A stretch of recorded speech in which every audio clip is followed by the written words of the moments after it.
طيب فواز قبل كم يوم كنت احكي معك فيس تايم. نعم صح. نعم. قلت لي الاولاد اكبر مصيبه في رمضان. لا بالعكس، عشان حقوق الطفل. شو ايش صاير بينك وبين اولادك في رمضان؟ بجننوا، مذبحين بعض. لا بيفسدوا.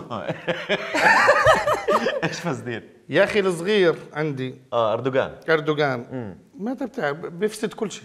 طيب. غريب يعني اردوغان. تعرف شو عمل؟ قالت له قالت له بدي انزل عند دار سيدو تحت. زعلت مني وقالت انزل عند دار سيدك. حلو. قال لي تمام. قال لها ما بنزل بضلني عند بابا. حلو. قال لها والله لا. قالت له والله غير تنزل. اجت هددته في الدراسه. حلو. اخذته رضا راح.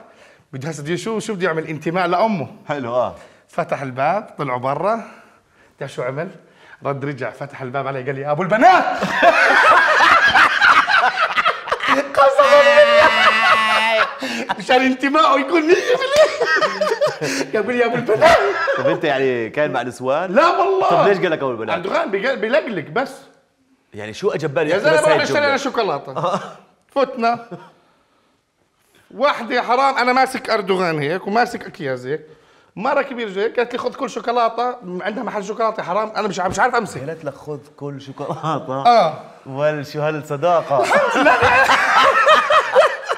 روحنا على الدار قلت له بالله عليك ما تحكي إني أنا أكلت شوكولاتة ولا شيء أو شيء زي هيك، قال لي تمام مشينا، روحنا على الدار تهاوشوا أخته شد شعر مسكته ضربته زي هيك، راح طار قال لها الكلام وهي عند جلال اخوي بفطر.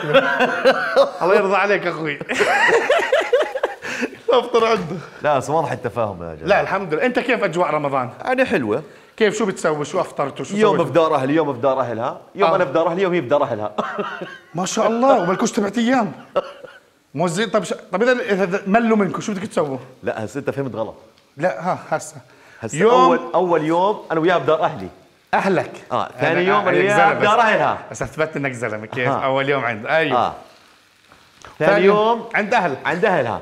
ثالث يوم انا عند اهلي. هي عند ثالث يوم هي عند اهلها. ايوه. بلشت نفترق عن ثالث يوم. طيب رابع يوم عند اهلها. خامس يوم عند اهلي. سادس يوم عند اصحاب. جيبوا شيء على الدار يا زلمه. مستحيل. كله في داركم. اللحمه مش داخل داركم. انا قلت لها رمضان هذا ولا بدنا نطبخ نهائي.